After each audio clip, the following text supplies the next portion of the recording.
All right. So everybody is just arriving in the room today, and feel free to share in the chat your LinkedIn, a little bit about your company. We all like to meet each other and get to know where you're at. Okay, let me see here. Get the chat open.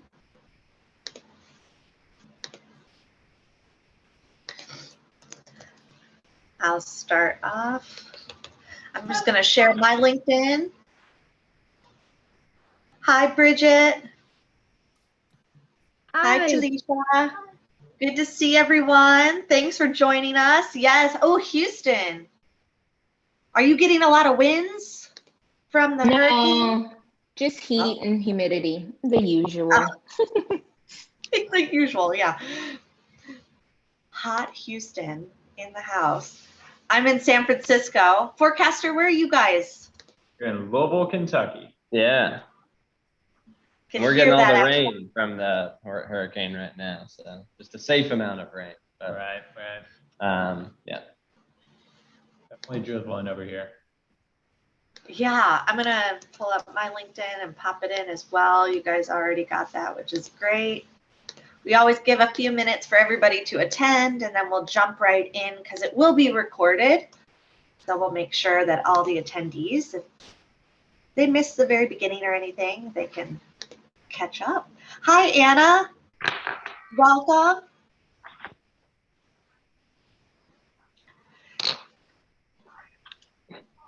Hi, how are you? Good. Good to see you. Good to nice to meet you. To meet everybody. This is a great room. We have a lot of people here. Where are you based out of? I'm in Los Angeles, in Santa Monica, technically, right by the beach. So okay, very nice. That sounds nice. Beautiful out here. Where's everyone else? We're in Louisville, Kentucky, so not quite no beach around here, but yeah, not exactly Santa Monica. Nice and warm everywhere, though. Probably hot in some places, huh? Yeah. Yeah. In the 90s around here, but Alicia's down in Houston, and Alexis, you said you're out in SF, so. Oh. Yeah. West Coasters. Well, you got some south down too. We got a good triangle going. Cross country. Yeah, good triangle. And we've got somebody who's also in an airport. So Charles, thanks for. That's no problem if you're muted, but I love that. Entrepreneurs on the go, still making the workshop. That's incredible. It wasn't a big deal. It's a good looking fish too. It is a great looking fish. Yeah. Yeah, that is. Wow. Crazy. Well, we're going to give everybody one more minute because I know everybody kind of comes in at different times, or sometimes they're just connecting with us after the event. So we've got one more minute to get to know everybody and post those LinkedIn connections so everybody can connect online. I'm so excited for this today with Forcastr. You guys are awesome. I think we can dive right in. We're at 5 minutes after, which means it's go time for us. I'm going to pass the mic over to you guys. We'll go through this great workshop that you put together, and feel free, anybody at the who's attending, if you have a question, you want to put something in the chat, a comment, definitely do so. All this helps everybody, so don't be shy, and I'll pass the mic over to you guys. Definitely appreciate it. Thank you guys for joining us. And I'm actually very glad that we have a fairly small group here today. We can keep this super interactive, which is always fun, I think. Yeah, happy to jump in and chat with you guys about a subject that's very near and dear to us, which is financial modeling, specifically for fundraising, though, just because, one of the big use cases of a financial model.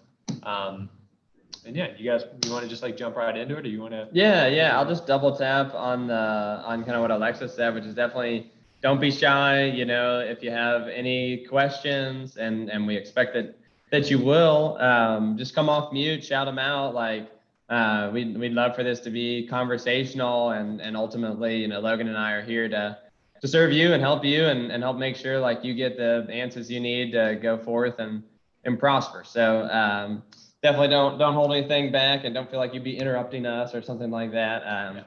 We definitely prefer to just kind of go with the flow on it. So I'll share my screen. We have a little bit of a presentation to walk through, and then we have a core belief that kind of there's experiential learning is really like the best way to learning, right? Learning by doing. And so what Logan and I'll really do is kind of jump in and, you know, show you how we do this stuff, which I think can be kind of illuminating into how you can do it as well. 100%.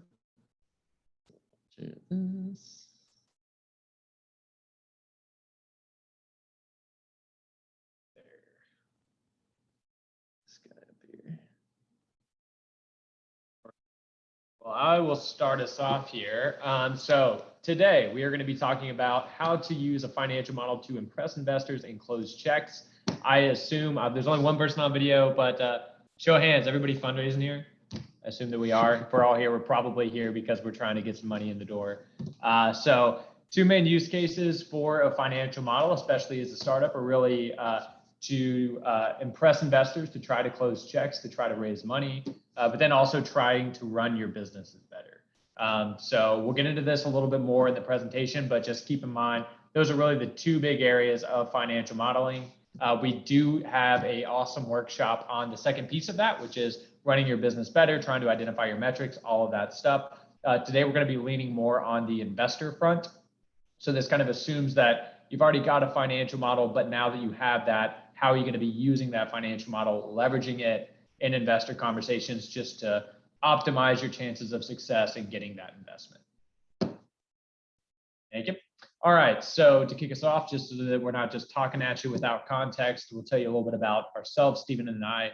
I'll go first though. So I am Logan Burchett. I'm co-founder, chief operating officer of Forcastr. So my background is in startup finance. So I was a fractional CFO for about 3 years, company here locally called Venture First. Started with them as employee number 6, grew it to 30 employees by the time we left to go start Forcastr. Built an embarrassing amount of financial models. I think the running count's over 200 at this point, and was a fractional CFO, or I'm sorry, already said, was a fractional VC analyst as well. So did get a little bit of exposure in some investment analysis. Prior to that, helped manage the stock portfolio of the Kentucky Pension Fund, which is really where I got some asset management experience. Yep. And I am a serial entrepreneur, Stephen Plappert from Louisville, Kentucky, 30 years old. I've been in startups for 10 years. I've been a founder for 6, 2 different companies, taken them both through Techstars.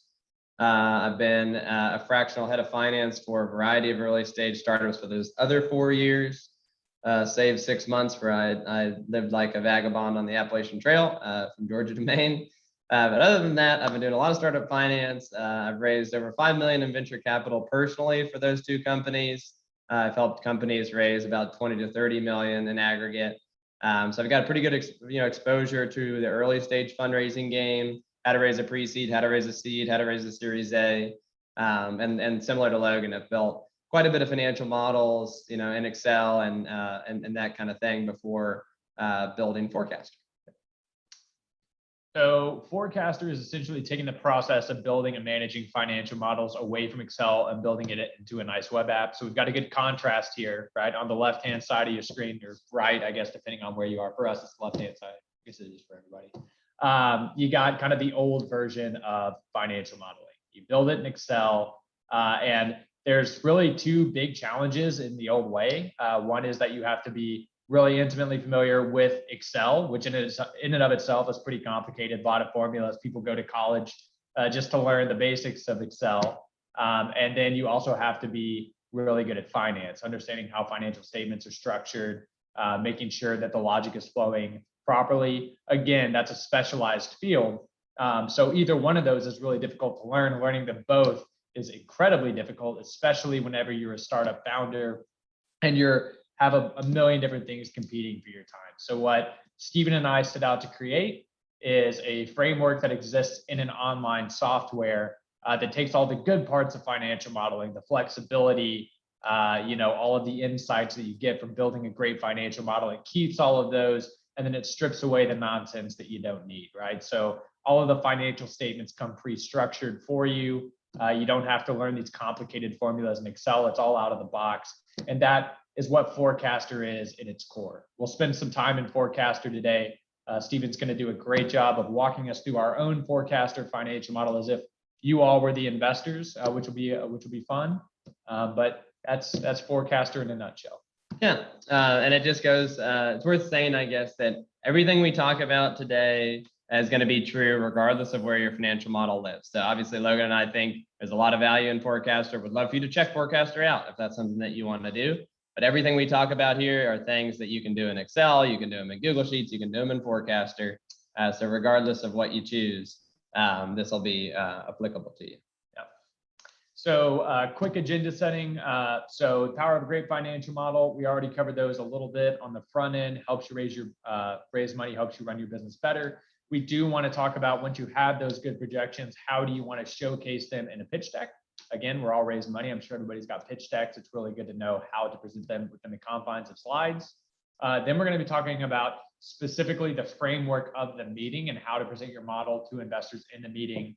And then we're going to spend, I think, a good chunk of the presentation in a mock investor meeting where Stephen will kind of run and go through our own financial model. Okay. I always kick my presentations off with this question. What is a financial model? And actually, this group is small enough that I can put people on the spot and see if anybody wants to come off mute and give what they think their definition of a financial model is. And Alexis, you can as well if you'd like. Yeah, I'll just dive in. I mean, for us, it is the framework in which we are planning our next steps as a startup. So it's going to be what resources we need, how we're going to allocate those resources, and in what time frame, and hopefully to a profitable end point. Good definition. Yeah, that is well said. Anybody else got any that they'd like to throw out? No? Okay. All right. Well, I will tell you guys what my definition of a financial model, but not before I subject you to a metaphor. So the way that I like to explain financial modeling is kind of this metaphor that encompasses the way that cars used to be built way back in the day. So I don't know when this picture is from, like 30s, 40s, 50s, I don't know. Old, this is an old picture. But basically, the idea is that way back in the olden days, whenever cars were first built, they were built using a process that's kind of described in these pictures. So you'd have these engineers that would go in and they'd build these big clay replicas like that are shown in the picture right here. They'd build this big clay replica of a car, try to make sure that everything looked right and like weigh it out and make sure that the measurements were good and all of that. And then they'd get it to a point where they were like, okay, this looks good. Now let's just build the car, right? They would just straight up build a car, and then they'd put somebody in that car. They'd be like, all right, drive. And that is terrifying. A lot of times it would work, but then a lot of times it wouldn't.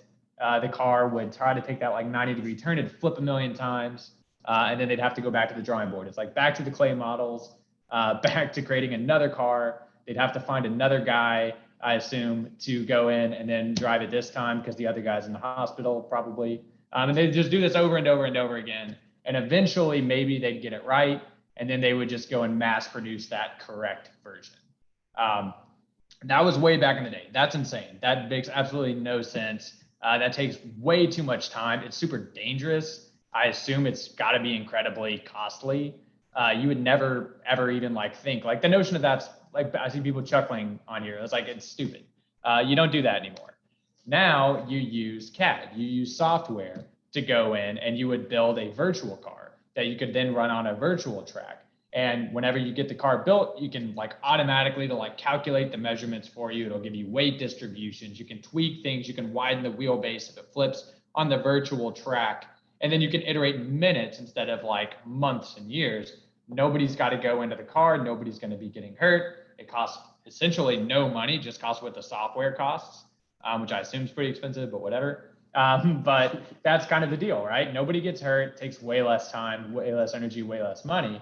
And that, in my opinion, in our opinion, is the perfect analogy for a financial model. because a financial model is really a simulation of your business.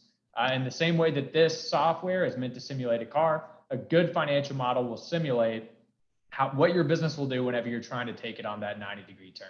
Is it going to flip over a million times? Are you going to fail? Or are you going to be able to scale the unit economics that you're currently seeing, right? It can inform you of all kinds of things, but essentially it is a holistic simulation that's meant to inform you on strategy. And you can see why investors would be interested in that as well, because they want to be able to tweak the knobs and see what happens whenever you tighten the screws a little bit. Is the business going to flip over? Is it going to continue along the track, right? So because it's simulation, it'll answer more or less anything, but I've just thrown a couple of things on the screen that I think a lot of people on the call will be interested to know. How much money should you raise? Can everybody confidently answer that question right now? If you're going out and raising money and an investor says, why do you need to raise that amount of money specifically? A financial model can help you answer that question very easily, right? You've literally itemized out all of the different things that you're going to be spending money on, and you can tell with a pretty good degree of certainty how long it's going to last you, right? How much money should you raise? That's one of the key components of a good financial model. You need to spend the money. Those two things kind of go hand in hand. What will your hiring plan look like? Again, this is how you're going to be spending the money, but this is a very pointed question that you can answer very easily with a financial model. 80% of startup costs are people. So this is one of those things that a good financial model not only helps you think through who you're going to be hiring, but when you're going to be hiring them. Those things will have huge impacts on runway, and it'll then go back to, should you raise that amount of money? It all kind of loops together in a simulation. What acquisition channels should you focus on? This is a really important one. It's what investors are really going to care about. It's really what you should care about as well. It gives you a framework of outlining your theorized acquisition channels, but then once you operationalize it, which again, we talk about in other webinars, it'll give you a framework in which to measure the effectiveness of those channels and allow you to course correct. That's you flipping over in the 90-degree turn. Perhaps you're not hitting the unit economics you thought you were going to hit. Now you can course correct and see if you can find a better customer acquisition strategy to scale your company. And then another big one, how many customers do you need to hit? You could pretty much insert X there. We put $1 million in annual revenue, but it's really, what do I need to do to get to that next milestone? For us, the next milestone is a Series A, right? We're trying to get to a Series A. That means for us, everything is pointed towards $100,000 a monthly recurring revenue. And that is what we are trying to optimize for. How many customers do we need to get that? How are we going to be using the strategies to get those customers? All of that stuff. Cool. I want to just dive in real quick because that's such a good slide that you guys have with all those questions. In terms of the answers, you're specifically thinking about how you're gonna, if an investor asked you that, or if we asked you that as the investors, how we would answer it with a financial model, just to clarify, because some of those questions may have different responses. Okay. Yeah, totally. Definitely true. Definitely true. Yeah, it just holistically answers like these types of questions for an investor, for co-founders, for yourself. You know, I find myself asking those questions at least at one point throughout the business life cycle. But yeah, it's good. Cool. It's a good point. Cool. So one of the things that we get asked pretty frequently is, when do I need a financial model? And I think our answer is always, financial models can never be built too early. You know, granted, we're a financial modeling company, but we had a financial model before we began operations, before we talked to the first investor. But really, like, to pointedly answer that question, if you are pre-seed to seed stage, a financial model is going to be a separator. If you present a really well thought out financial model to an investor, then they're going to be incredibly impressed, and they're going to be kind of like almost not even expecting you to be as buttoned up as you are. We've seen this time and time again, where, you know, at that pre-seed to seed stage, investors are, you know, so surprised, pleasantly surprised to see how buttoned up founders are. It really, really helps the close rate of those investments. Stephen and I can both say that we've got a handful of customers that are in that pre-seed to seed range, where we've had investors say that they have invested specifically because their financial model made them a separator, right? When you're pitching investors, there's some pretty stiff competition for capital these days, right? At all times, that's roughly, I think, always going to be true. Anything that you can do to kind of separate yourself is probably a worthy thing to do. So that's kind of pre-seed up to seed. Series A and above, it's table stakes. You almost don't have a say in the matter.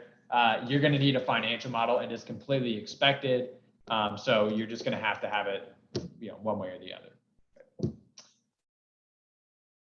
Okay, so now I'm going to talk about, how to take the output of your financial model, put it in a pitch deck. So the key here is not to bombard the investor with every little bit of information that you have. A financial model is an amazing tool. It produces all kinds of really interesting analysis and output. It is, especially if you've invested a lot of time, energy, it is very tempting to put all of the information that you think is really valuable and important into one slide. The problem with this is it creates analysis paralysis, and it causes the investor to try to analyze things that perhaps he or she should not be analyzing right now, right? The general rule of thumb is if you put it on a slide, an investor's going to analyze it. You don't want them analyzing the feasibility of financial projections before they even know if they believe in your mission and your vision. What you're trying to convey here in a 10 to 12 slide PowerPoint presentation is just that up and to the right, we are trending and we can become a very, very big company. And my assumptions are not totally out of whack. So you're kind of seeing what we're showing here, that up and to the right trajectory, some very key stats like runway, when we believe we'll be profitable, and then a few things down at the bottom just to show, hey, our gross margin is in line with industry expectations. This is a freemium version. Of course, Forcastr is not a freemium product, but this is a theoretical slide. And then it can just show total number of users in year 5, that type of thing, just very high level bullet point. These are key stats of the financial model, and then move on, right? You just don't want to bombard too much. So keep it high level, convey the company potential, move on. Basically, what you're really trying to do in that first slide presentation is tease out the next meeting. That's all you're ever trying to do in that first presentation, is get to that next meeting. You want to give them a slide that they think, hey, that's interesting. How'd you get those numbers? Well, let me tell you in our next meeting, right? Get the next meeting, move on, right? Now, this next section of the presentation assumes that you've presented the initial meeting, you've walked through your initial slide deck, and now it's time to actually go into the numbers, and you're a little bit further down the line in diligence at this point. So this assumes that this is a meeting that you're having specifically to walk through your numbers and how you should present your model in that meeting specifically. So I want to talk about the 3 different timeframes within that meeting. And it's pretty obvious, but it's intentionally laid out in this way. You've got before meeting, you got during the meeting, you got after the meeting, right? Before the meeting, very, very important. And this is kind of an opinion thing, but it's been told us from mentors, and we've come to believe it through just trial and error and seeing what works and doesn't work with our customers. Do not send your model to an investor before you meet with that investor. Very important. And that is because if you send an investor a financial model, they're going to open the financial model and they're going to look at the financial model with you not being in the room. This can either go well or this can go poorly. If it goes poorly, you're not in the room to control the narrative, right? They have no context in your business whenever they're first looking at your financial model. If you're not in the room, you cannot give them context. So you're kind of at the mercy of whatever they're feeling that day, right? We like to say, if somebody asks you for a financial model, if an investor asks you for a financial model, use that as an anchor to get more face time with that investor. I would love to show you my financial model. Can I set up an hour to walk through my financial model with you? More than happy to leave you a copy at the end of the meeting. This allows you to control the narrative, but almost more importantly, it is an anchor point for that next meeting. Next meeting equals more face time, more relationship building, more likelihood of you getting the check, okay? Don't send the model without being in the room. So that you use to secure the next meeting. Now you're in the next meeting. Once you're in the next meeting, you really want to be control of the meeting. And this is an important point. A lot of people dread this meeting. They do not want to be in the meeting where they're having to present their financial model to investors, mainly because they're not confident, right? If you devote the time and the energy and the effort to understanding your numbers, then it allows you to be confident in the meeting. And you want to frame this as you and the investor on the same team versus the financial model not you and the financial model on the same team versus the investor. It's a very nuanced mind shift, but it's very, very important, because the first whatever, you and the investor versus the model, this kind of puts you in a situation where you are working alongside of the investor, and you are able to run scenarios and analyze the model together as a team. Like, look at me and Steve, we're standing right next to each other right now. We could be in a meeting right now going through our financial model. And in doing so, it's a body language thing. It's kind of like working through the numbers together, using it to run different scenarios. And it's kind of like, we're working well together right now. We're looking at the financial preview to what life would be like, exactly, if they were to invest in your company. Exactly. Yeah, it gives you, and it's a good time for you to kind of like demonstrate your knowledge and the understanding that you have over the business. Shows you can work well together, and shows that you guys can think and plan strategically together. And it shows that you're coachable as well, because what you don't want to look like in a model meeting like this is where you're defensive and you're defending every piece of the model. You want to kind of pick your battles. You want to know, what metrics you really don't want to change, and you want to, provide a lot of, kind of defense on those, but you want to know what other areas of the model don't really matter that much in the model. And so if an investor asks you to change some of those assumptions, you may do that in real time, just to show kind of just how coachable you are, to recognize that it is a model and it's not, it's just a forecast. And so it shows a lot of maturity, as in where you are kind of in your entrepreneurial journey. Absolutely. Yep. So that takes us to after the meeting. One of the things that I really appreciated about Techstars is they had this little one-liner that I still think about today. It's just play like a champion, right? Always follow up after the meeting, follow up with key takeaways, follow up and thank them for their time to meet with you, tell them how much you enjoyed the meeting and how insightful it was and whatever. Couple brownie point things. If there was a specific question that they asked during the meeting that you guys didn't get to, or perhaps you didn't have the answer to, which is also fine if you don't have the answers right on the spot, follow up with the answers. If they wanted to know about a specific scenario, what happens if you guys went hard on a paid ads campaign? What happens if you guys flipped into a direct sales campaign? Whatever it is. Yeah, if they had questions about a specific scenario, run that scenario. Take the time, run the scenario, run the numbers, follow up with a copy with a little bit of like thought behind the scenario, perhaps some high level output. Those types of things go a long way. Again, to Stephen's point, shows you're coachable, shows that you guys can work well together and think through strategy together. All of that stuff really, really goes a long way. So before the meeting, don't in the model, use the model to get the meeting. In the meeting, get control, make sure that it's like a working session. You and the investor versus the model, not the other way around. After the meeting, follow up, provide some interesting analysis, all of that stuff, answer questions that you didn't get to during the meeting. Is that it? Just that it was okay. So now we get to the fun part, and actually want to treat this one as interactive as you guys are feeling today. But what would be cool is Stephen is going to be going through his financial model. You guys are going to be the investors. I'm also going to put on the hat of the investor. If anybody has any specific questions or any gotchas that you'd want to know in the financial model, throw them out at Stephen. He's an old pro. He raised $2.5 million off this model here recently. So he's going to be walking through how he would be walking through his financial model or our financial model in an investor standpoint. Yep. So we'll dive right into that. I'm going to share a link in the chat here, just so. You might have to bit.ly it, by the way. Oh, really? Yeah, I tried doing this in Zoom. We can oh, yeah, I think I did. I think I tried this the other day and it didn't work too. I think I know what you're talking about. Let me try this first. See if I can get this over to you guys, because if so, it's kind of nice. You can use it to follow along.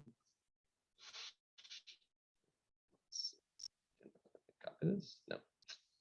Well, yeah, it's not copying from Slack either. But you're just gonna, yeah, you can, if you want to throw it in a bit.ly real quick, it's the only way to shorten it. Okay. Which we got some time. We're a little bit ahead of schedule, so. And we'll also make sure that everything today that we're going through, all the materials, the recording, everybody has access to it. So don't worry if you haven't been taking notes along the way. we'll make sure that everybody who registered has everything. All right, and you can try that link there. That should give you access directly into our financial model. And this is how we share our financial model with investors once we've met with them, is we'll send them this link, which gives them view-only access to the model, and is something that you can do in Forcastr. So yeah, this is Forcastr. We're in the assumptions section of the model now. There's also a financial section, which is where our forecast lives. This is our income statement, balance sheet, and cash flows. So these are kind of the two main sections of the model, with a dashboard with kind of some graphs and charts and an output of the model there as well. Now, the first thing I'm going to do, when I present a financial model to a group of investors, is I'm going to recognize kind of what my job is in that situation. And that job is to communicate kind of trust and confidence. I want to give this investor confidence in me as a founder in my business and its ability to become very large and return that investor a lot of capital. And so I want to build trust with this investor. And it's important to know that going into the meeting, because this is my objective. My objective isn't to even like walk through my financial model. My objective is to drive confidence and build trust. And I'm going to do that by articulately walking an investor through my model and giving the investor confidence that I understand my business, that I know my business, I know how my business works, and give them trust in that I've thought through my business and I've come up with a plan for how I'm going to scale my business, and I'm going to execute that plan. So it's just important to kind of think about the true objective when you're walking through a model. It's building confidence, building trust. And the way that you do that in a financial model is give the investor confidence that you understand how the model works and therefore how your business works. And that is done at the assumption level. So kind of in any financial model, whether it's in Excel or something like Forcastr, you have a set of assumptions and there's kind of a structure to the model. This is like what the model's built off of. So that's what I'm going to focus on first. And the first thing I'm going to focus on within that is customer acquisition. If I can't acquire any customers as a founder, I can't generate any revenue, I can't hire any people, like my business is a non-starter. So for investors, the first thing I'm going to focus in on is here's how I acquire customers and here's how I expect that to go in the future. So I'm going to start with walking an investor through my game plan for customer acquisition. And here you can see all the funnels that we use for customer acquisition. These are different strategies that we deploy for customer acquisition. Word of mouth, paid advertising. We would do a lot of work with Techstars. We have other strategic networks, viral loops with investors. There's these different strategies.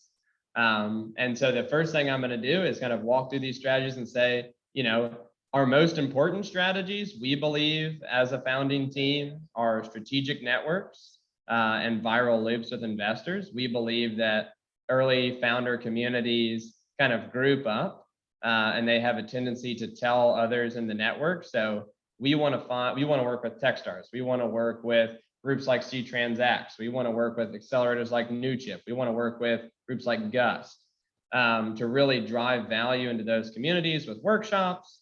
And ultimately build trust with founders and help founders build great financial models. So that, that strategy is detailed here. We believe that founders, when they build a financial model, they'll pull investors into the model. Those investors will then pull other founders into the model, and it'll kind of perpetuate this cycle. This is what we call a viral loop. So I'm going to walk an investor through some of those strategies. And then I'm going to zoom out. I'm going to kind of zoom out here and say, hey, all of these strategies are built on the underlying mechanics of how these strategies work in the market.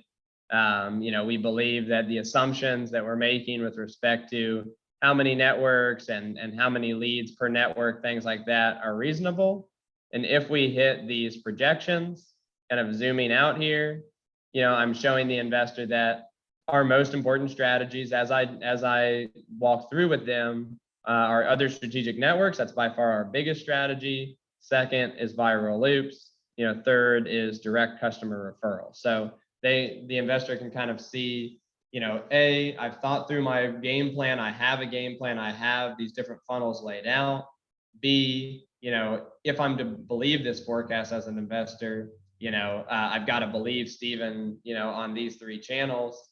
And then the last thing I'd probably say here before opening it up to the investor and taking questions is that we recognize as a founding team that this is a forecast based on assumptions, and we have a data-driven culture here at Forcastr. We have a process and a system for taking all the metrics that go into generating this customer acquisition forecast. We track them, we track the actual results of them on a monthly basis, and we update the model with them on a monthly basis so that we can tune the model to reality over time. So that builds more trust with the investor in convincing them that not only does Stephen have a good plan and a good forecast, but he's also got a culture within his company to iterate on that forecast and to make sure that it stays anchored to reality. And if I'm putting my investor hat on here, you'll notice, if I'm looking at Stephen's forecast, there is one customer acquisition funnel that kind of dwarfs all the rest. So if I'm looking at this, I'm seeing that, hey, other strategic networks is 2 times larger than the second largest customer acquisition funnel. So as an investor, I know immediately where to zoom in on.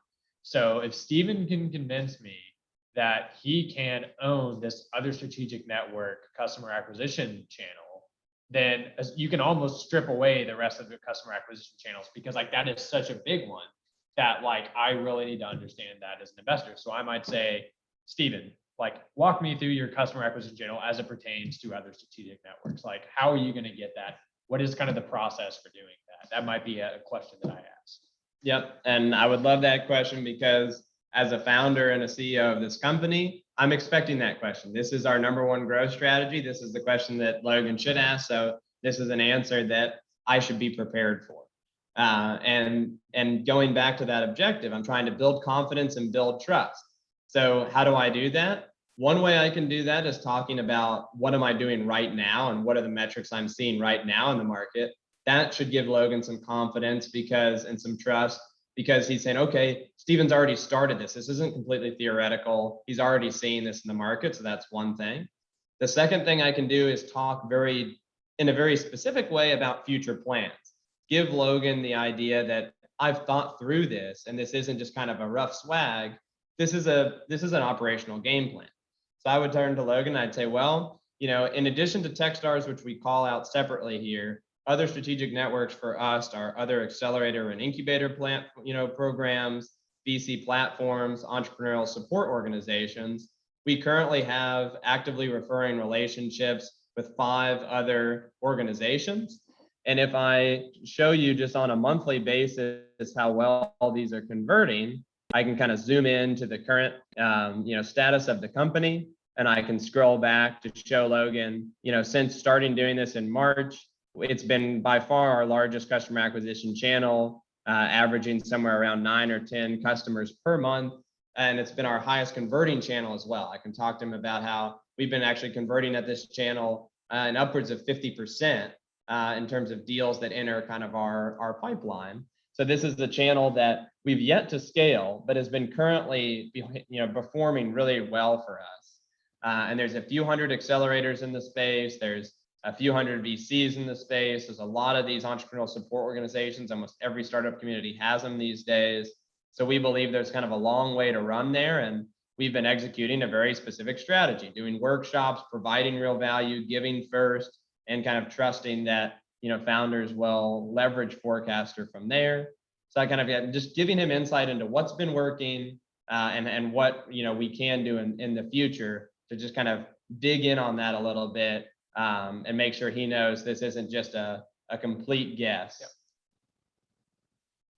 Yep. This is where kind of the conversation can go into, because as an investor, I might say, Stephen, I think that this other strategic network channel is really interesting. I think it can be really big, but I really think that viral loops from investors, I'm a VC, I know how investors think. I think that that's going to be your biggest channel. I think that you really need to lean in and you need to create dashboards and you need to blah, blah, blah, blah, blah. And you can see now we're talking about strategy of the business. We're talking about, game planning, and Steven's listening to my ideas and you're saying, oh, okay, well, how do investors work and blah, blah, blah, blah, like all of that stuff. It can turn into really interesting conversations. And that's what you want. You don't want investors to just, what a lot of founders will do is they'll just put in revenue for month one and they'll grow it 10% month over month. And lo and behold, at the end of 60 months, they're generating $50 gajillion in revenue because of just compounding effects of math. Like, that's not what you want. You want those interesting conversations to come up from true bottoms up financial modeling, which is what we have here, because that's really where you're able to talk strategy and all of that stuff. Yep. And just like Logan said, I want him thinking operationally about my business. I want him to say, I think that'll be a great strategy, to which I might say, oh man, like I would love to leverage your expertise. I'd love to, meet with you again and learn more about how investors think on this and how we can provide real value for investors. Like, I'm hooking Logan into my business by getting him to kind of get excited about my business and start helping me grow it, rather than fighting against him trying to defend my business. And so this is really kind of the schematic that you want to run the meeting through. And at this point, I might, ask kind of open-ended, hey, if you have any other questions about customer acquisition. Otherwise, that's only one half of the revenue story, right? Like, the first thing we do is we have to acquire customers. That is arguably the largest risk. However, we must monetize those customers. And I'd like to walk you through how we plan to turn those customers into dollars, which would be kind of the next area of focus within the model. I would click over to the revenue side of the house.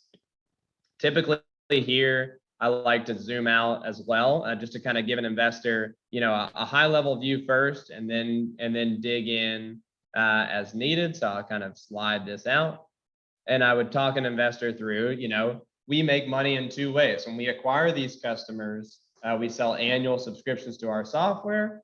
Those subscriptions start at $2,000 a year, but we plan to have larger packages at higher dollar values for later stage companies.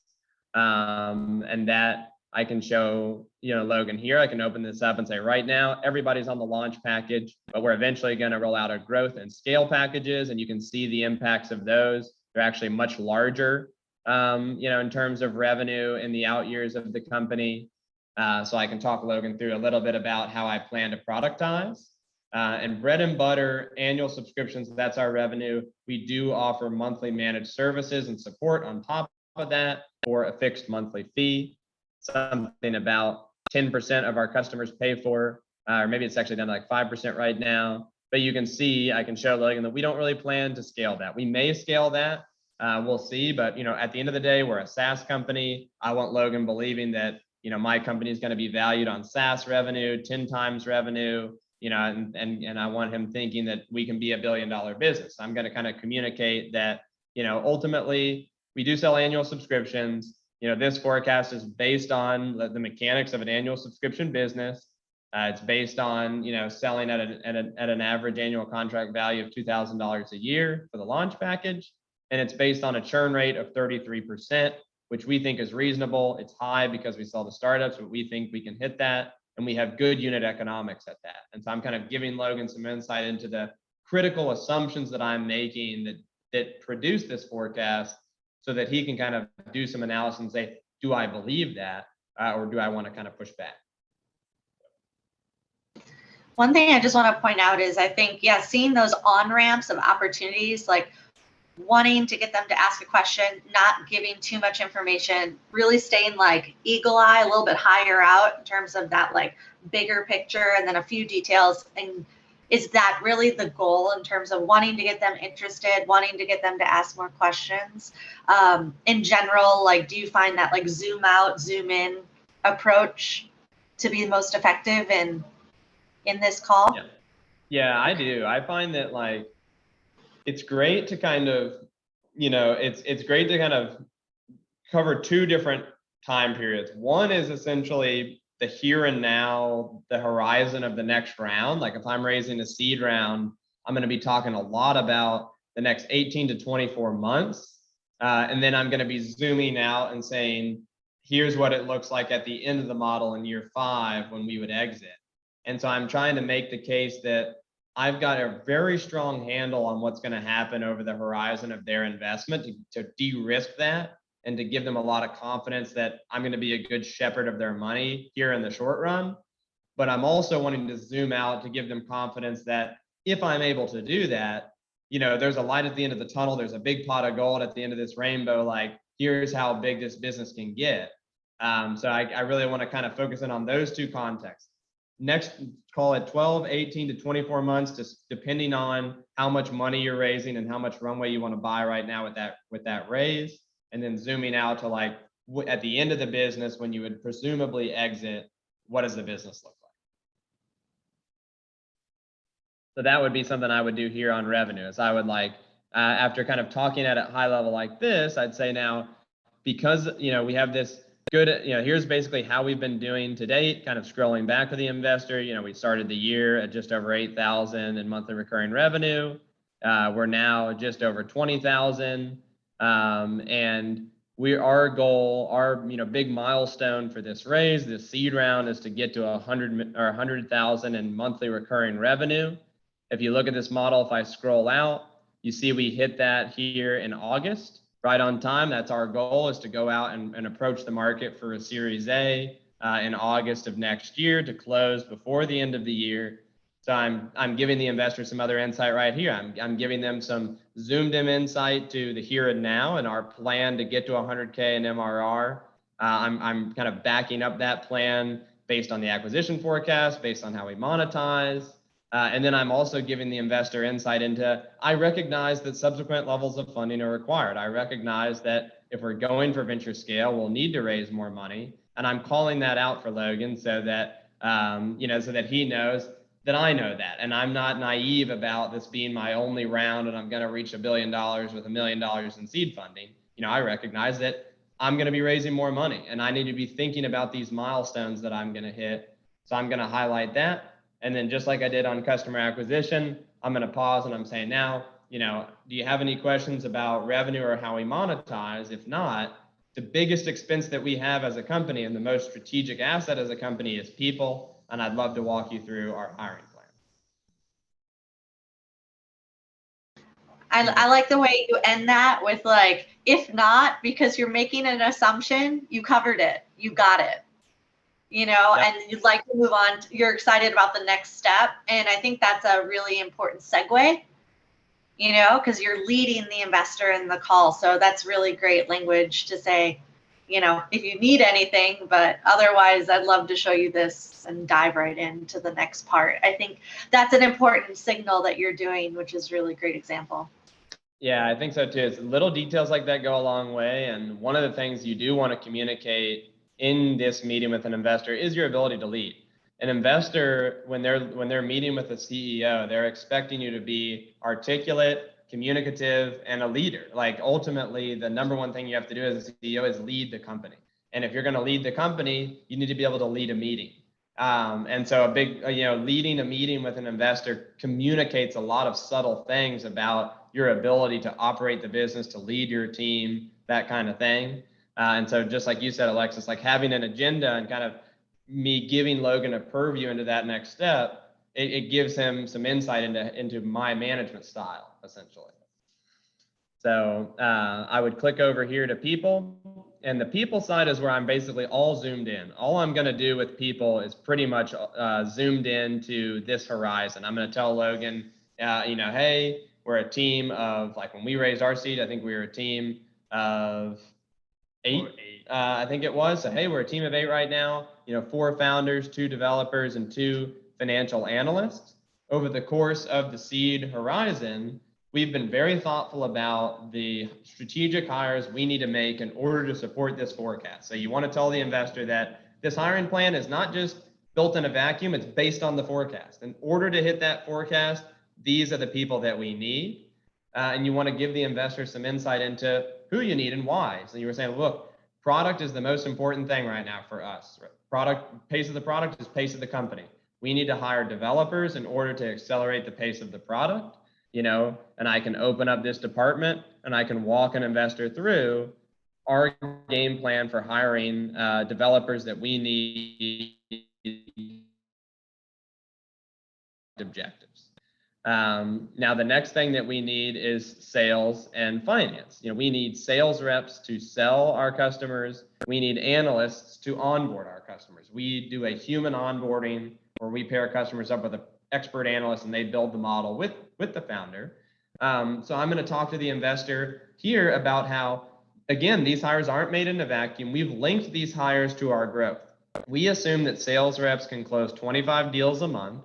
And so this thing right here, Mr. Investor, it's linked to our customer acquisition forecast. So in order to hit that forecast, we're automatically hiring sales reps when we need them. As for analysts, we've been tracking how much time it takes for an analyst to onboard a customer. So I might talk to them a little bit about that and say the same thing, that, in order to support the customers that we're acquiring, we need this many analysts at this time. And so in that way, we're kind of covered. We believe this hiring plan to be conservative.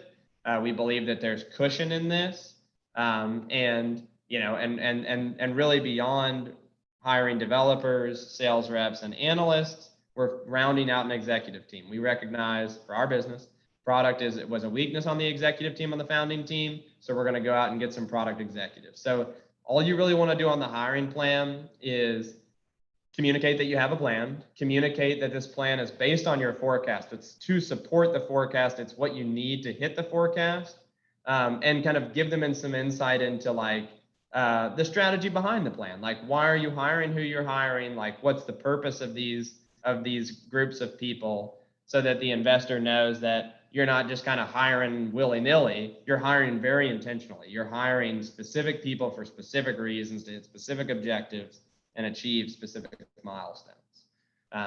So, I might say something like, people are over 85% of the expense budget for the company. So the vast majority of the use of funds, Logan, is here on this screen. If you have any questions about who we're hiring and when, love to answer those. If not, we'll briefly go over our expenses, and then I'd like to show you the annual financials. Yep. And this is where you can get some serendipitous conversations too. I mean, as an investor, I might say, I work with the CFA Institute of Louisville or something. I have a very good pipeline of really strong financial analysts that I think that I could help you kind of round out this team or whatever. I know a perfect person for that role or whatever. They see where the need is and they can potentially help with that. And again, it's getting them invested in your business. Yep. So I might click over here and just say, look, beyond people, there's a variety of things we have to spend money on. We're pretty detailed with all these expenses. So I might just open them up just to show Logan that, we've been very thoughtful. We've got a lot of expenses covered here. If you want to dig in on this, I will share a link with you after this meeting, so you'll have a chance to kind of poke in on this. We think it is conservative. You see, we have another expenses here that creates some buffer for the company. But otherwise, skipping down to equity, we're raising $2.5 million in a seed round. That's the funding that we need to support this forecast and to allow us to make these strategic hires. So I'm anchoring back to the investment, to the ask. I'm saying this funding is going to allow us to achieve a milestone, hit 100K in annual revenue, 100K in monthly recurring revenue, $1 million in annual revenue. And it will buy the company 24 months worth of runway. So if I might flip over to financials at that point, I can show Logan that. And I can show, on the cash flow side, we've got runway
Hey. Sorry about that.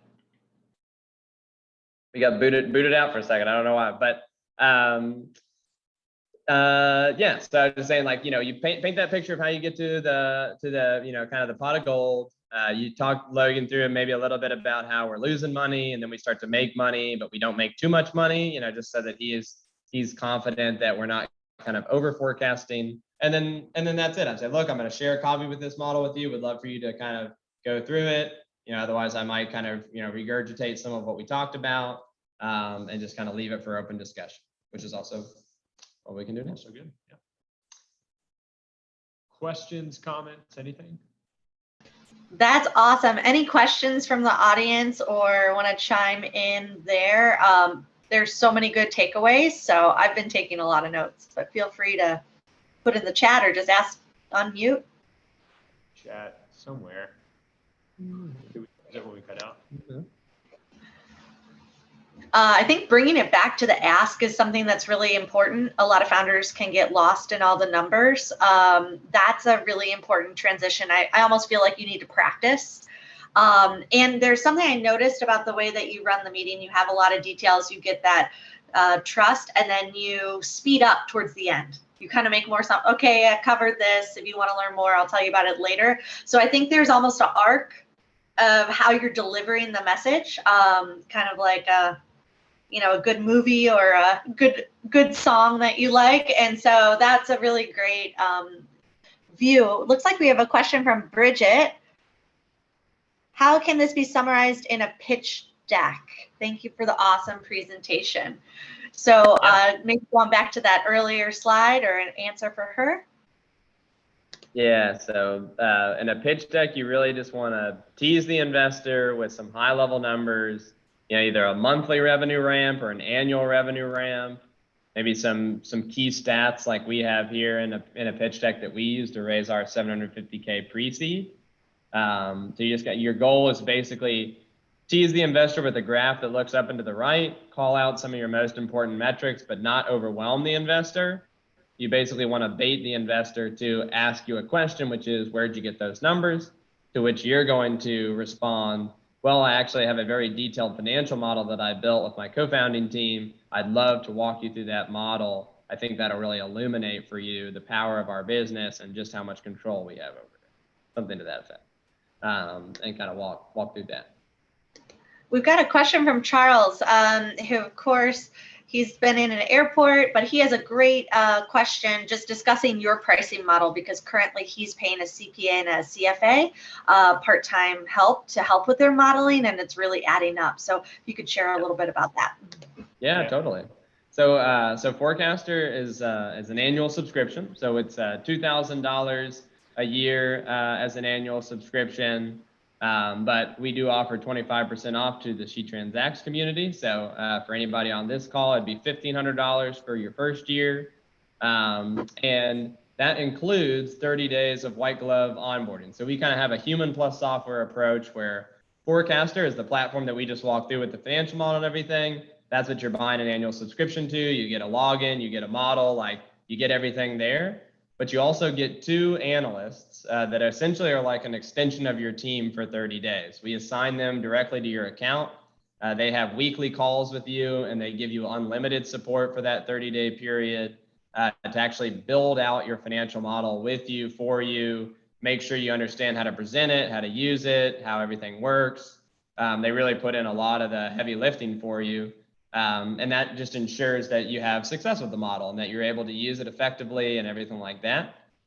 So that is our pricing model. Annual subscription, $2,000 a year, but $1,500 for the first year for anybody on this call, and the human white glove onboarding, it's included in that.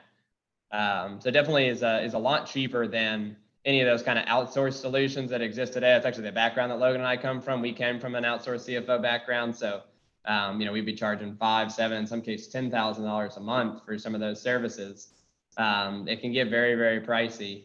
And softwares like this can really bring down that price because we're leveraging the robots and they don't have to do as much human stuff. But yeah, great question. Oh, Alexis, you're on mute. You're muted. Oh, there you go. We have a question from Anna. Do you have clients models in the consumer and lending space?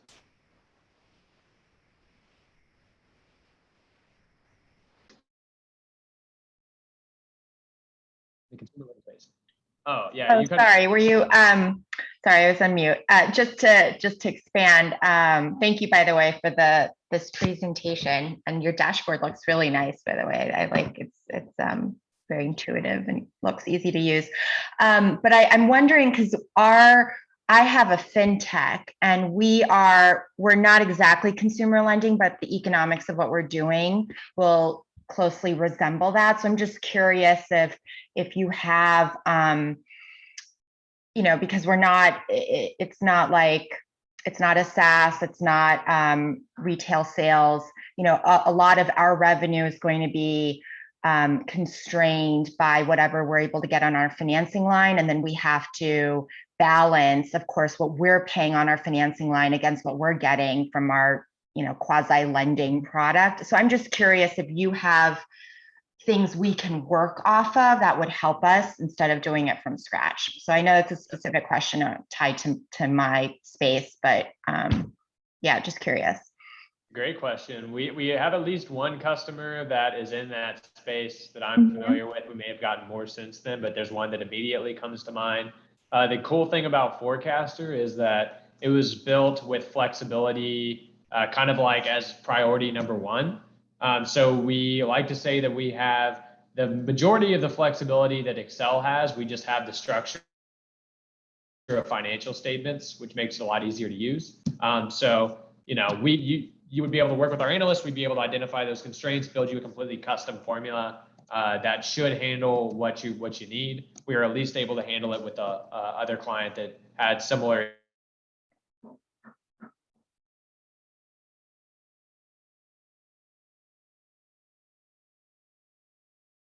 Sorry, guys, you've frozen a little from my end. I don't know if that's happened.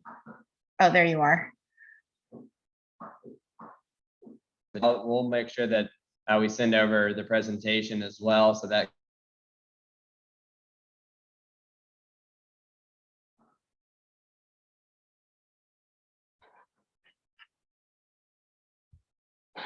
can come with it. Love to do that. But would also love, of course, to work with anybody at the Forcastr level as well. So if you're interested in Forcastr, definitely just reach out or apply to the beta, and we can get you started. Thank you guys so much. Appreciate it. It's great being here. Thank you guys so much. This is really great. We will make sure everybody who attended today, we get all those links over, how to connect with Forcastr. We're going to share everything in a circle for this workshop so we can continue any questions and follow-ups afterwards. And again, this has just been such a great hour and it flew by. Everybody's loving all the information. And thank you again for taking the time and supporting fellow founders here at Transact. Bye, everyone. Bye. Bye. Thank you. Yeah. Have a good one. Good to see everybody.